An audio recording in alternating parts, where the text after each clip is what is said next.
Yeah, personally, he would fill that role, just as somebody that was there every step of my riding career, has taught me most of what I know. Very, very patient man, especially with three little kids. He had like zero tolerance, though, for treating the animal poorly. So that was something I learned like from a very young age. He's like, if you're gonna rip on that horse's mouth, you're not gonna ride. And if you're not going to cool your horse off, you're not gonna ride.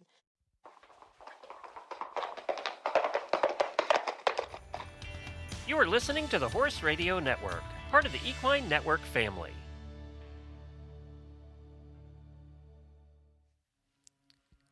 Welcome to The Ride, a bi-weekly podcast brought to you by Horse and Rider Magazine. I'm your host, Nicole Cherico. In each episode, I chat with some of the industry's top trainers, clinicians, horsekeeping experts, and professionals to share inspiring stories, training philosophies, and the importance of living your best Western horse life. In this week's episode, I sit down to talk with Devin Conley, a Western content creator based in Northern Colorado. Devin, or Devin Out West, as she's known on TikTok and Instagram, creates Western-focused content on social media to inspire others in the Western industry and to introduce outside people to the Western industry.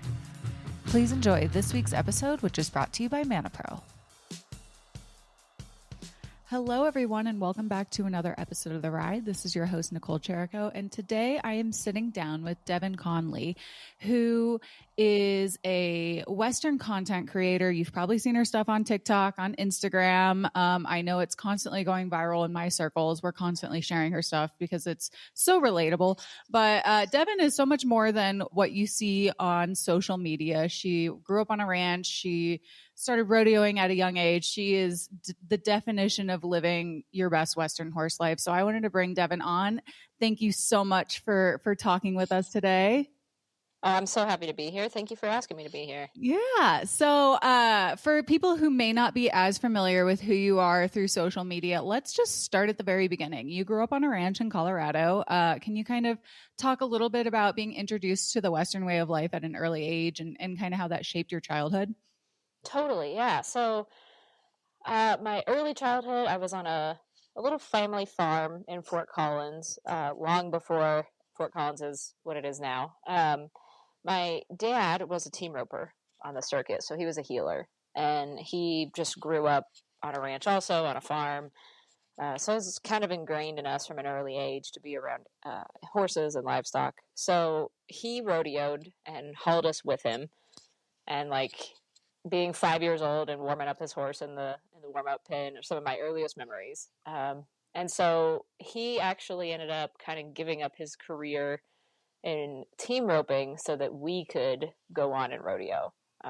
Give up his horse too. We took his team roping horse and turned it into a barrel horse. So that was kind of how it all started. Is he got us into horses from a very, very young age. We started rodeoing, in the pee-wee level at like 5.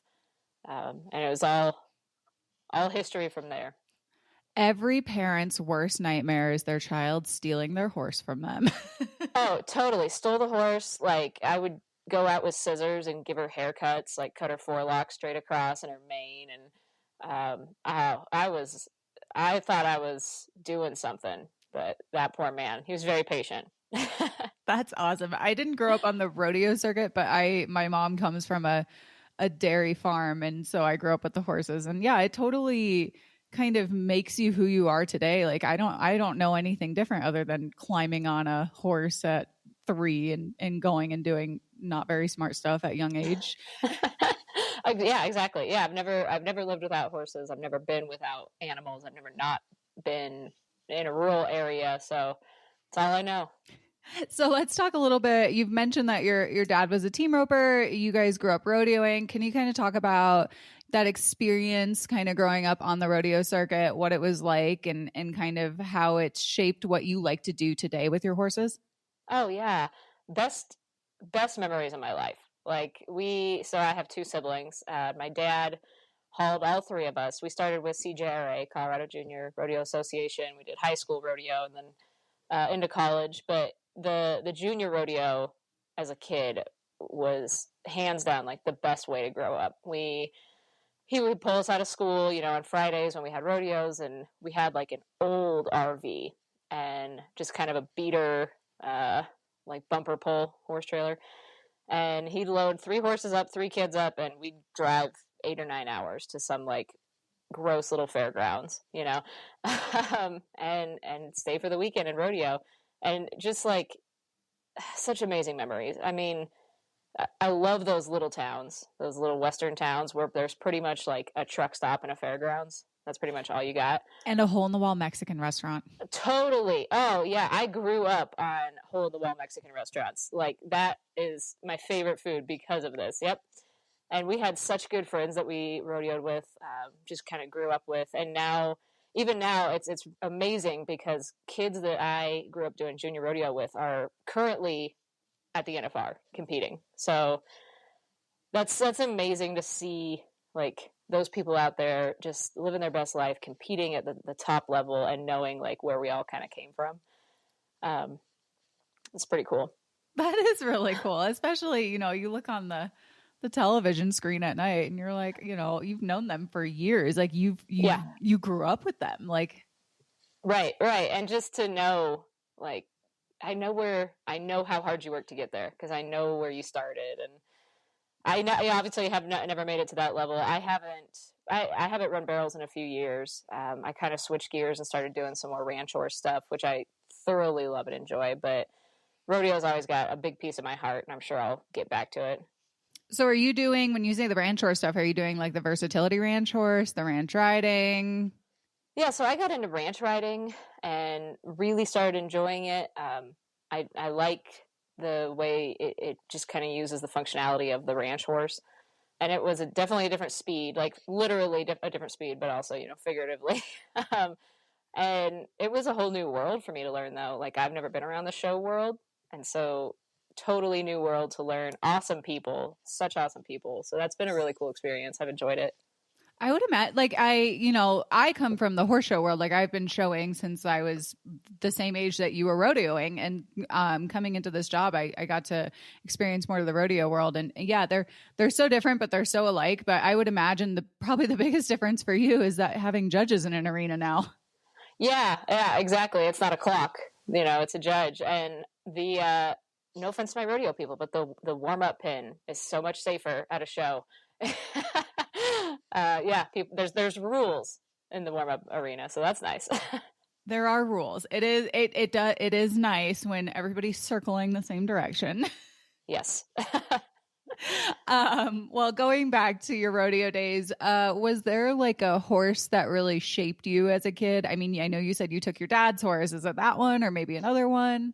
Oh yeah, yep, that mare. So he bought her when she was like 3 for $700, and I remember he always tells the story that the guy wanted $750, and he was like, I walked away. I wasn't paying that extra $50, and so he got her for $700, trained her, and then she was like 14 one hands, grade, just a little sorrel mare, nothing fancy, and she was such an incredible heel horse. I mean, that mare, she could do anything. And so I started running poles on her and then running barrels, and she just became kind of this all-around horse for me.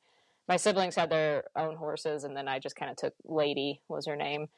So my dad bought her when she was 3. She died on the ranch here when she was like 33. So she lived a very long, full life. She competed up until she was like 28, and just the coolest little horse, like mean as sin. I mean, she would rip another horse's head off, but she was tough. She had so much heart. She took care of us. I love a good mare. I love a good gritty mare. Totally. And so gritty. Just red mares, they're the best. So obviously your dad has been a big part of your riding career. Would you say that he was one of your biggest mentors growing up, or who would you consider to be your mentors that you kind of shaped your life around? Yeah, personally, he would fill that role, just as somebody that was there every step of my riding career, has taught me most of what I know. Very, very patient man, especially with 3 little kids.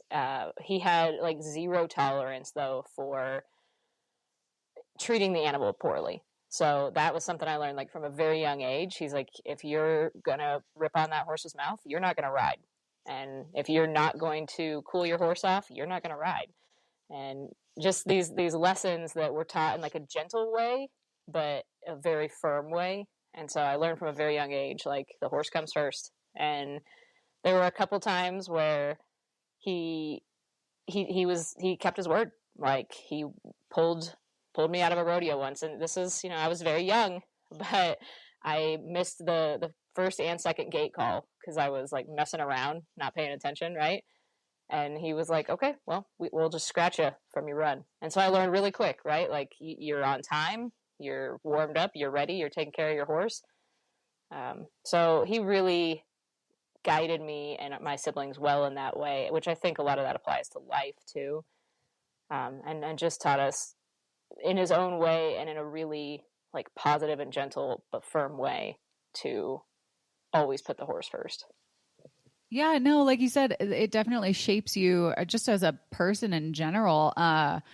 I know it was kind of similar to what you went through. I had a horse trainer that was like, if you're not in the arena ready to practice at 3 a.m., like you're not practicing, because I have 12 other clients that I have to work with today. And so, yeah, you learn to be on time. You learn to take care of your stuff and your animals and everything in between. And it sets you up for success as an adult, even in like your just professional career. Yep. Yeah, exactly. It transfers over so well just to life. I mean, I'm on time everywhere I go. And I, to this day, like rain, wind, snow, shine, whatever, the animals eat before I do and get taken care of before I come inside the house or whatever. So good lessons to learn. I'm very, very grateful I had him. And he's just such a good role model for a lot of my friends too. Like growing up, he was the dad that would walk around and check people's cinches like before they went in the gate if they didn't have someone there to do it for them. And he'd like, he'd fix your head stall if you needed before you win if you didn't have someone there to do it. He just is, he cares so much. He's like everybody's dad. I love that. So do you have any kind of like riding philosophy that you kind of have taken from maybe him or other horse trainers that you've worked with to kind of help you transition from the rodeo world to more of the ranch riding world? I really like the practices of people like Buck Brannaman and Ray Hunt and those kind of guys. And I've watched them my whole life also, just reading their books, watching their YouTube videos, whatever I could get my hands on in that realm. So I had a lot of that under my belt. And then just growing up on a ranch, around cattle, our rodeo horses were also using horses. So that was something that Dad was pretty adamant about also, is that they were never just arena horses. Giving them another job and something to get their mind off rodeo, not practicing every day, not being in the arena every day, really helped to make that transition over to ranch riding too, because they were so well rounded as like functional animals also. So that was helpful. Yeah, absolutely. So kind of going through the years of your riding career, have you had any really tough moments that kind of helped you in the long run become a better horsewoman today? But at the time, like, it's tough and you gotta fight to get out of that corner. But now you look back and you're like, I'm really glad that happened. Yeah. So 2019, I took a horse over to the local fairgrounds just to work the pattern a little bit in a new arena. And this was such a nice horse. He was so solid, just a great horse. I wasn't really paying enough attention. So I put the fault squarely on my shoulders. But we came up to second barrel. We were cruising through the pattern, and I didn't realize that there was some sort of, like, somebody had drug like a packer across the dirt in front of second barrel. So the dirt was hard and it was a different color right in front of the barrel. And he saw that and he kind of balked at it and he threw a little buck. Well, I just wasn't ready. I was kind of perched up and wasn't ready at all. Came off, somersaulted over his head, and I landed in like a sitting position and broke my back. So it was... Oh my gosh. Yeah. Yeah. It was hands down the worst pain I've ever felt in my life. Like, I just have this vivid memory. I was laying in that arena on my back, staring at the blue sky, just thinking like, I don't know how bad this is, but I know it's bad because I can't feel anything but pain in my back. And that's the only thing I could feel. So my dad was there because he always meets me and we go practice. And he it's such like a cowboy, right? Like his first thought is like, get the horse, the gate's open, go get that horse. He thinks I just got the wind knocked out of me, so he's like running off trying to get the horse tied up. He comes back over, and I don't think he had any idea how bad it was. He kind of like half carried me out, and we were the only ones there, and loaded me up. We got the horse to the trailer. We head to the hospital.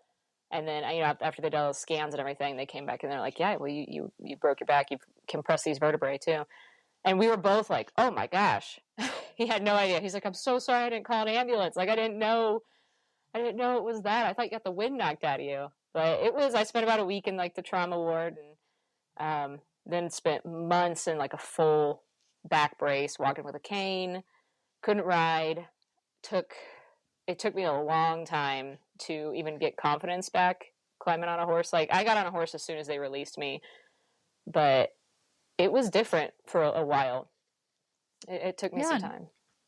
For sure. Wow. Yeah, no, that's a horrifying, thing to think, is you break your back and, your whole life changes. But I feel like it's always like not the stupidest, but like the dumbest little things that people I talk to, and they're like, yeah, I ended up in the, ER, the ICU. And it's like, my horse tripped at the walk and fell and shattered my hip. Or like you said, it was just a small little buck, but I wasn't prepared. And it just took me over the head of, the horse. Yeah. On like such a solid horse too, such a good horse, and not his fault. And Dad's always said, like, it's not if you get hurt, it's when and how bad. And totally. This was my big one. And so it really, since I grew up riding, I kind of grew up fearless, right? And it kind of made me start looking at things in a different way, which I think is very good. It made me realize my own mortality a little bit too. And so I'm a lot more careful now. I try to look at a situation like 10 steps ahead. So. No, yeah. I mean, it's totally real. Like, as kids, I can't even think, like, I look back and I'm like, oh my God, I would never do that today. And like, I have 25 years more experience riding horses, and I'm like, I would never do that. And, I wear my helmet skiing down the mountain, and like, all these things. But yeah, the mortality thing is real, and it can happen. So, yeah, I mean, it's super unfortunate that you had to have an accident like that to really, think about it. But, you came back from that, obviously you're riding again. What was kind of, you mentioned that your confidence, it took a while to build up your confidence. What was that journey kind of like? It was arduous because I had never been through something like this before. And what it really came down to is just having grace with myself. I had this mentality at first of like, I'm an experienced rider. I've been on the back of a horse my entire life. I shouldn't feel this way. Let's just power through it. And all my horses could sense that. And things were not going well. I was trying to run barrels again. I didn't have my balance. I didn't have my core strength. It was messy. It was sloppy. It was dangerous. And so I had to go back kind of to square one. I started riding bareback a lot just to kind of build up my core strength. And I would set little goals for each ride. Like, I'm going to lope for 5 minutes and without my stirrups until I feel a little more solid. And then I would meet that goal. I would always end on a positive note, and I just gave myself a lot of grace in that journey. I'm back to where I feel great. I still have pain a little bit in my back, especially when it's cold out. I'm like 80 years old now. I can feel when it's going to rain. But otherwise, I feel a lot better. But it did take a while. And anybody that has been injured or just isn't used to horses and doesn't have confidence, like, be patient with yourself. Give yourself grace, because your horse will know. They will know if you're not ready. I really love what you said about giving yourself kind of goals to work towards, whether it was just 5 minutes of riding without your stirrups. But I think the thing that I really take away from that is you saying to end on a positive note, because sometimes, you know, I personally, last night I got frustrated with my 2-year-old mare that I'm riding, and, you know, like definitely didn't end on a positive note like I wanted to. But it's so important. Oh, yeah, exactly. It's so important. And for your horse and for yourself, and just going from, you know, like competing to where I couldn't throw a saddle on because I couldn't twist, I couldn't bend, I couldn't carry a 5-gallon bucket for a long time was humbling. It was humbling. And then coming back from that was humbling. Just like riding a 2-year-old versus riding finished horse, like they will humble you quickly. Oh, they do so much, so much. Yep. And so it's, yeah, giving grace to yourself and your horse and just trying to end on a positive note was my best advice. That's great advice.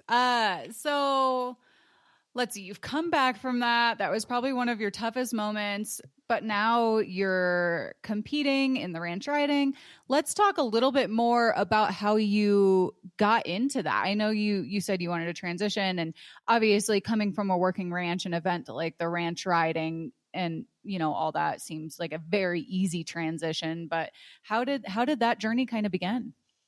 Yeah, it's a great question. I had that gelding, the one that actually bucked me off he was a barrel horse, and he was also a show horse. Like you could do anything with him. He was such an all-around horse. And so to kind of transition slowly back into the world of competition, I thought, well, these classes are a little bit slower paced and a little bit more controlled. Let's start there. And so I started going to just like local shows around here.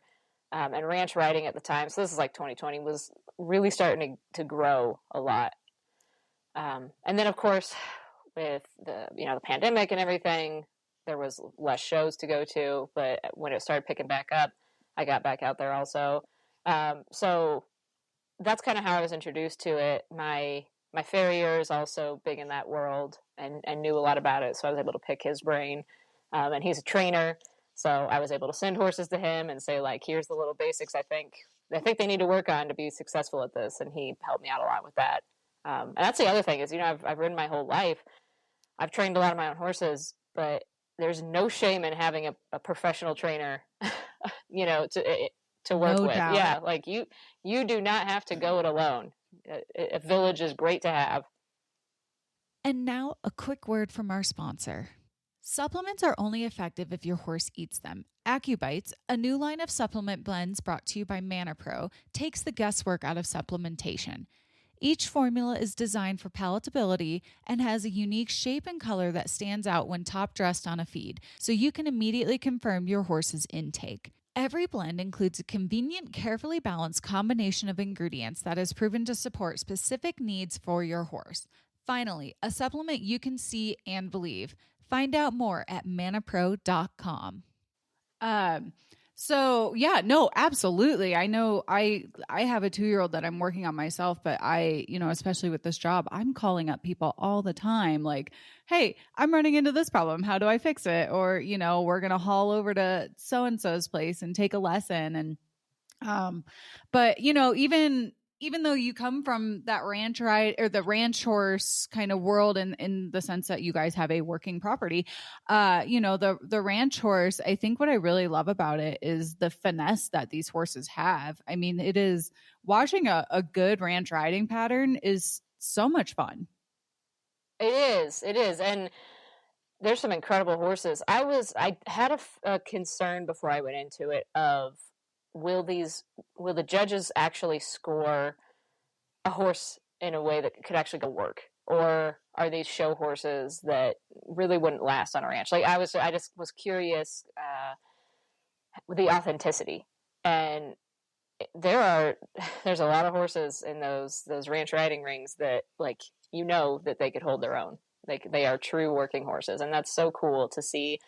And the show world is fascinating to me. I love the flash, and I love all the like silver and everything like that. And I also really like that in the ranch riding, they don't expect any of that, and you don't have to have super expensive tack. Like they want working tack, and they want functional equipment that you'd see on a ranch. So it's really been cool to be in the show setting and get to be around all those amazing horses, and then also still get the ranch side of it. And also, I've never been around English show horses. And I never realized how short all my horses are until I was around like hunter jumpers and eventers. And those are big horses. Yep. I am in a boarding barn, and my 2-year-old's actually pretty big for a reiner. Like, she's well past the 15-1 mark. I'm like, please stop growing. But we're also part English at that barn, and there's lots of off-track thoroughbreds. And very small. Yes. Yeah. Just I'm like, wow, you guys are just little cow ponies. You were Indeed. Yep. And then, so, but they can do a lot, those little cow ponies.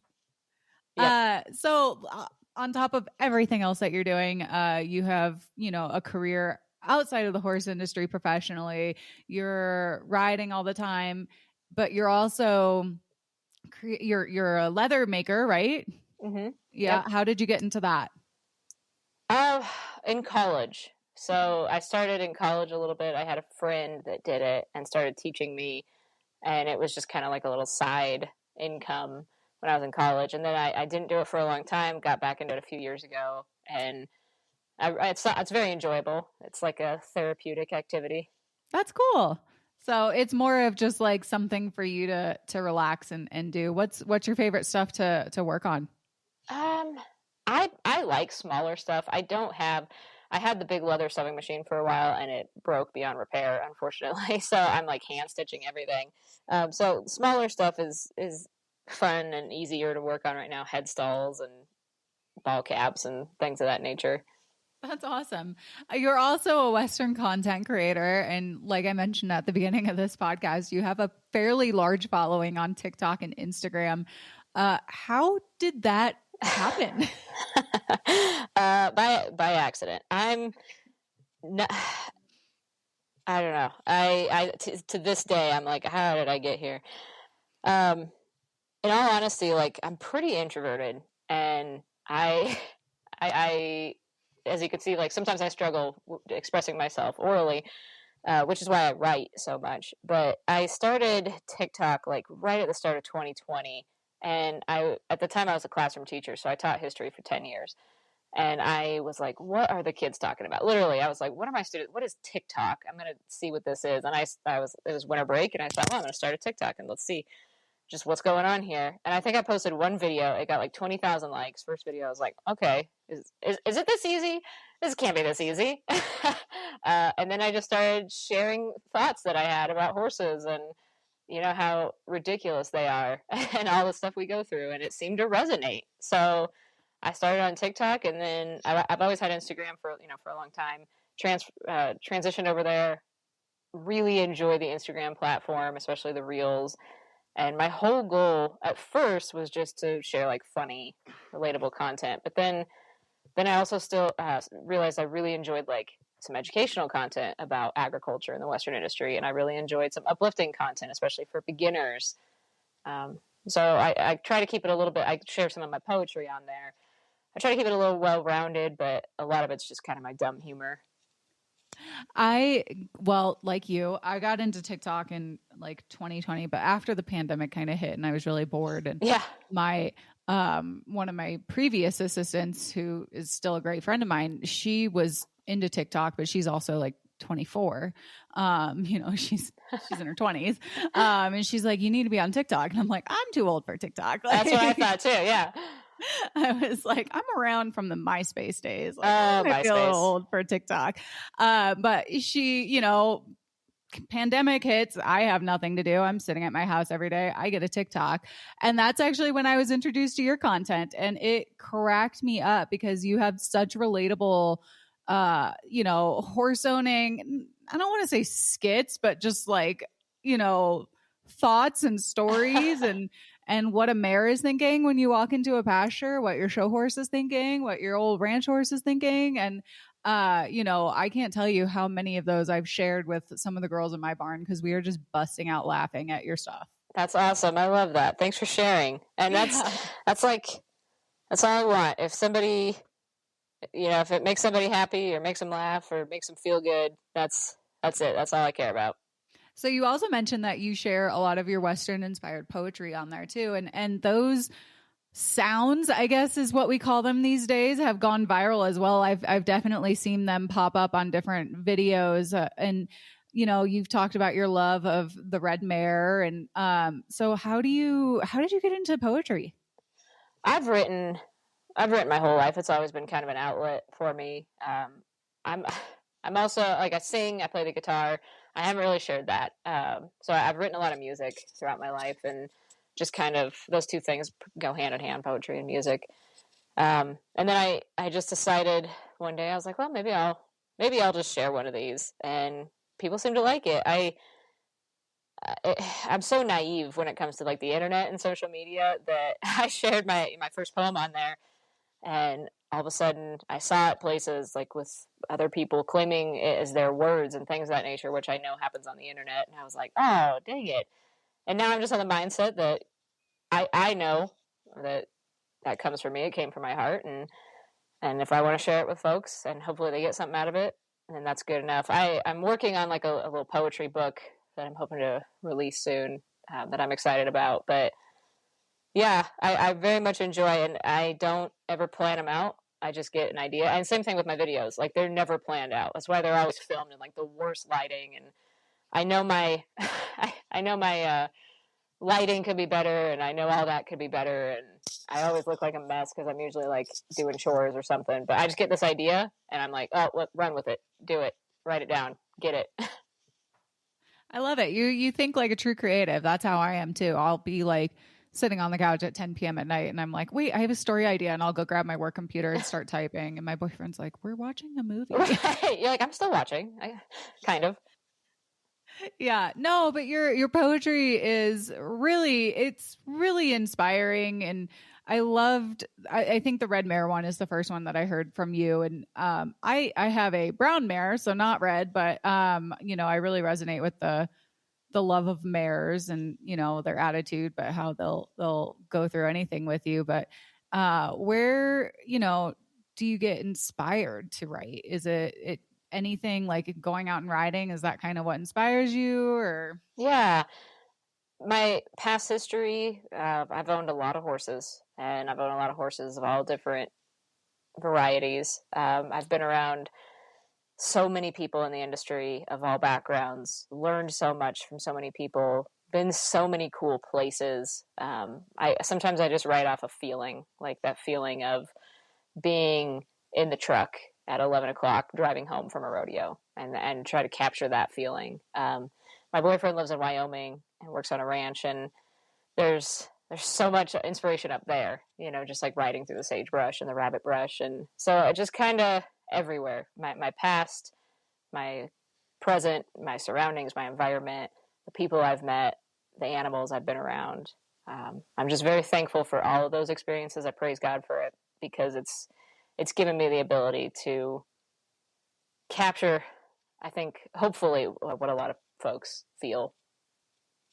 Well, and it's so authentic, which I think is why everybody seems to really, really love it, is that it's truly coming from your experiences and what you're feeling and what you're going through, and just your love for the Western way of life. Thank you so much. Authenticity and being genuine, that means a lot to me. So I appreciate that. Yeah, no, and that kind of brings me into my next thing I wanted to talk about, because on social media, you make sure to talk about inclusivity and making sure that everyone feels welcome in the horse industry. And the horse industry in general, not just the Western industry, it has its flaws. I think we can all remember an experience where we didn't feel welcome or whatnot. And I really love that you're trying to make sure that people know that you have a friend in the horse world. Thank you. Yeah, I have personal experience in that realm, as most of us do growing up, especially if you grew up in the show world or the rodeo world, where you were around a lot of people. And most of the people I interacted with were amazing, but there's bad apples in every group. And, I remember when my dad finally, he sold that old motorhome, he bought a new pickup, and he bought a living quarters horse trailer. And that was like, oh, whoa, we were moving up in the world. I was so excited. And we rolled into a rodeo with that new rig, and there was a not very nice kid that I knew that made some comment about how, I don't know why you're so excited, that trailer's, it's not even that big. It's not even nice. Like, it was just, it crushed me. I was like, man, I was so happy. I was so excited. And you took the wind right out of my sails. So as a child, that hurt. As an adult, I can look at it and be like, oh, whatever. People are always going to have something to say, right? So I think we all have a story where we can personally relate to not feeling welcome, or feeling like we weren't good enough to be somewhere, or that we weren't up to par, or that our horse wasn't good enough, or our tack wasn't nice enough. And it just doesn't need to be that way. Whether you're new, whether you've been around for forever, you're welcome. You should be welcome.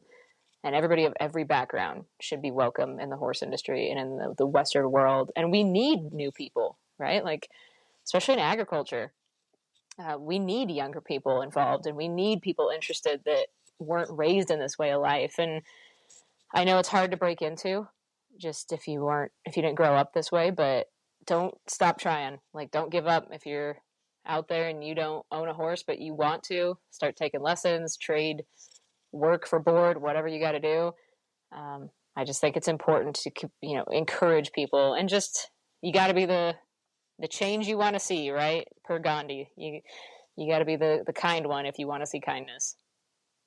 Oh no, I love that. And I think, you mentioned that you just want to get people involved in agriculture just in general, because you're right. We do need more people in that. And it's, I feel like people from the city just don't know what agriculture is. And, vice versa, people in the ag industry not in the ag industry, people who live in rural communities maybe don't know what happens in the city life. And I love that you're using your platform to kind of build a bridge and let people kind of into that lifestyle. And so people know more about where their cattle come from, or, what it takes to grow crop, or, harvest season, and everything in between. Yeah, I appreciate that. And that's exactly, like, support your local ranchers and farmers, buy local, know where your food comes from. All that is so important. We should be educating folks on that and encouraging them to get involved in their, especially like in their food sources. So my passion for like the ranching industry is pretty strong also. I don't talk about it as much as like the horse industry, but that's very important. And if you're interested in it, there's a lot of people willing to talk about it. You just got to be willing to listen more than you talk, and you can learn a lot. For sure. So what would you say, we're wrapping up the 2022 year, not 2020, please. No, don't go back. Can't do that one again. No. So we're wrapping up 2022. I think a big thing going into January is everybody's New Year's resolutions. What kind of goals have you set for yourself for the following year? It sounds like you're a pretty goal-driven person, so I'm assuming you probably have some. I do have a lot of goals. I've learned, me personally, to not do New Year's resolutions because I will fail. I just, if I'm like, oh, this is what I'm going to do, and I'm going to do it on the new year, it's not going to happen. So if I have something in mind that I want to do as a New Year's resolution, I try to start it at the beginning of December. So I got a jump start on it. I'm not waiting for the first day of January. That's just me personally. But some goals, for next year, I'd really like to. So I did a little bit of breakawaying growing up. I did some breakaway, and I'd really like to crack back out in that a little bit for 2023, which is crazy to say 2023. But I've got a new horse. I think he'd make a jam up little breakaway horse. So I'd really like to hit some of those and get back out in that. Like I said, release this book that I'm working on. I've got a couple other things in the works that I'd like to release. And on that note, I get like analysis paralysis with my own stuff that I want to put out. I'm like, it's not good enough yet. And then I just never do it. So that's a goal, is to just put it out there. Just do it. Just finish it, put it out there, let it go. I can relate. I have so many half-written drafts sitting on my computer that I'm just like, it's not good enough. It's not my best writing. Yep. But yeah, no, that's a great goal. And the breakaway, that this is the time to do it, right? Like we are seeing some big payouts and those girls are kicking butt, and we're seeing them, now is the time to do the breakaway. Totally. It's I love the traction that it's gaining. And yeah, you're right. Those girls are top-notch ropers, and I'm not there. I'm not anywhere near that level, but I'd like to get back out there and start roping more. I think my dad would be happy to see that too. I love it. Well, before we let you go, do you want to go ahead and tell people where they can find you on social media, since you are constantly posting stuff? And I would imagine that some of our listeners here would probably love your content. Oh yeah, thanks for that opportunity. TikTok, Instagram, I'm at Devin Out West. It's Devin. I think my parents wanted another boy, so they gave me that name. But it is what it is. I'm saddled with it for life. So Devin Out West. TikTok, Instagram, and I'm thank you for this opportunity to come on here. It's been so awesome talking with you, Nicole, and I'm so grateful to everyone that follows along on those journeys, those platforms, leaves the kind comments, sends the messages, asks the questions, gives the advice. Such incredible people. I'm very, very grateful for every opportunity I've had, and the fact that anybody wants to listen to me and my rambling thoughts and my stupid humor blows my mind, but I'm incredibly grateful for it. Well, I know quite a few people who enjoy your stuff, myself included, which is why I reached out. I was just like, oh my gosh, we get so many horse trainers and professionals from that side of the industry, but it's so nice to hear from other people in the industry who, horses aren't their professional career, but you've found a semi-career in the horse industry with your content creation. And I think it's just as important to share those stories. So I'm so glad that you agreed to come on and talk to us. Yes, this has been wonderful. Thank you for talking with me. And I love this podcast, so this was awesome. This is very exciting. Oh, thanks. Awesome. Well, thanks so much. Thank you. Once again, we'd like to thank ManaPro for being the sponsor of this week's episode. Thank you guys for tuning into the Ride Podcast. We hope you enjoyed this episode, and please be sure to subscribe wherever you listen to podcasts. Follow Horse and Rider Magazine on social media and find us at horseandrider.com to see all the cool things that we're up to. And if you have any comments or questions, please be sure to hit us up at horseandrider@equinenetwork.com. We want to hear from you guys. And if you like what you're listening to, please be sure to leave us a review on iTunes.